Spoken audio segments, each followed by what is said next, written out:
Viewers, এই যে কাশেম ভাইয়ের দোকানের ময়লাগুলা যেগুলো আছে ওইগুলা পরিষ্কার করতেছে।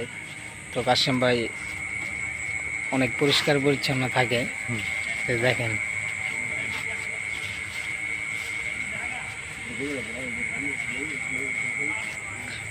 ময়লা থাকলে মনে হয় ভালো লাগে না, হ্যাঁ ভাই? ময়লা থাকলে মনে হয় ভালো লাগে না। ময়লা থাকলে খারাপ লাগে না, নিজেরই ওই পরিষ্কার থাকলে পিঁপড়া কম উঠে, এমনি ভালো লাগে নিজের কাছে। কাশেম ভাই অনেক পরিষ্কার একজন লোক।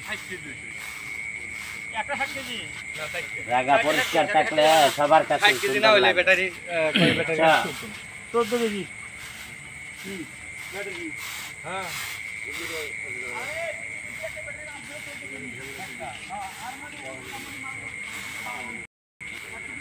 সারাদিনের মধ্যে কম হলে 4 বার ঝাড়ু দিই, 5 বার ঝাড়ু দিই, খালি পরিষ্কার রাখার লাগে। কাশেম ভাই কি জায়গায় কি বানায় ফেলছে, ময়লা জায়গাটারে কত পরিষ্কার বানায় ফেলছে, এখানে দোকান দিয়ে দিছে। কাশেম ভাইয়ের এই যে কুত্তাও আসতো না এখানে, কাশেম ভাইয়ের প্রতিও আছে বলতে হবে। ভাই কুত্তা হয়তো না এই জায়গা সুন্দর করে। আল্লাহ দিলে দেখো। কাশেম ভাই দোকান বন্ধ করবেন কয়টায়?